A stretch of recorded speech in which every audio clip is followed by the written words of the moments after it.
They never expected me to answer the door. 10 years. 10 years of silence, of being cut out of the photographs, erased from invitations, whispered about like I was the stain on the family name. 10 years of their annual reunions where my chair sat empty, not because I wasn't alive, but because they refused to acknowledge me. And now here they were, standing on the porch of my new house. My house. Their faces pale, eyes darting across marble columns and manicured lawns that screamed of wealth they never thought I'd touch. When I opened the door, I didn't smile. I let the silence drag, let the weight of the years hang between us like smoke. And then, with a calmness they didn't expect, I said, "You finally found the address.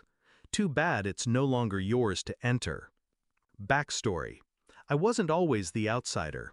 There was a time I believed in Sunday dinners, in family portraits, in laughter around the fire. I believed loyalty was unconditional.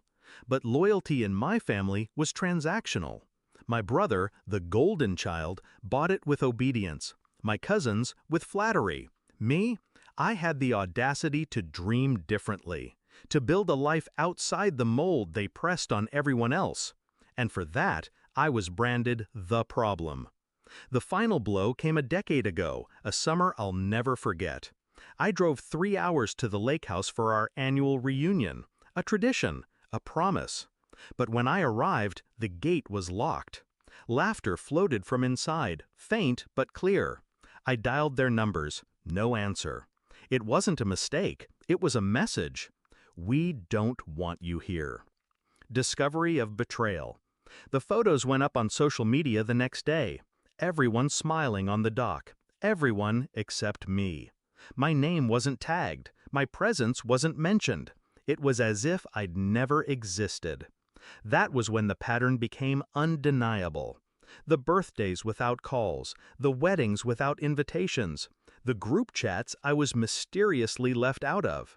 Exclusion wasn't accidental. It was designed. And yet, I didn't break. I studied their cruelty like a blueprint. I understood their hierarchy, their dependencies, their fragile egos. I realized something important. They didn't cut me out because I was weak. They cut me out because they feared what I might become without them. Shift in mindset. So I let them think they had won. I stopped chasing their approval. I stopped begging for scraps of affection. I stopped showing up uninvited. Instead, I turned inward, focused, planned. Every insult, every empty chair at a family table became fuel. I worked in silence, built in shadows, sharpened myself into something they wouldn't recognize.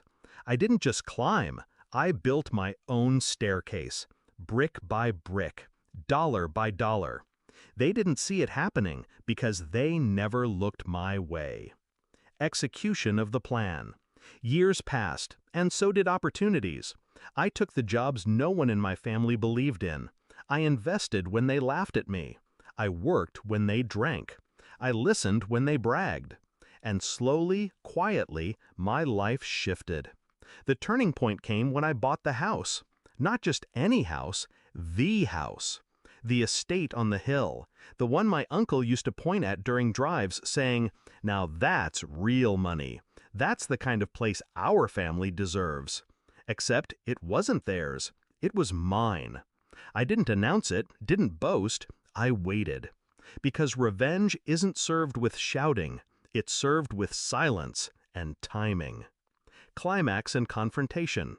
The day they showed up, I knew news had spread. Families like mine thrive on gossip. Someone had whispered, and curiosity brought them to my door like moths to flame. They came dressed for diplomacy, smiles that didn't reach their eyes, compliments dripping with envy. My mother's voice, brittle, "We didn't know you lived here. What a surprise." I let them inside the gates, but not past the threshold.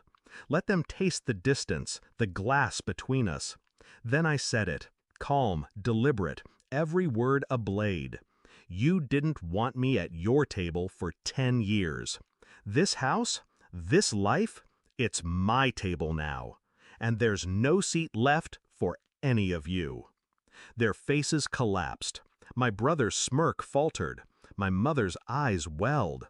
My father clenched his jaw. For the first time, they were the ones locked out. Resolution and emotional release. They left in silence, their footsteps heavy against the stone path. I didn't watch them drive away. I closed the door, shut out their shadows, and stood in the home they said I'd never deserve. That night, I poured myself a glass of wine, sat by the window, and thought of the empty chair at their reunion table, the one they had reserved for my absence. Now it was their turn to feel it. Because the truth is, I didn't need their reunion. I built my own. And when they showed up at my house, pale and trembling, they finally understood. I hadn't been excluded. I had ascended.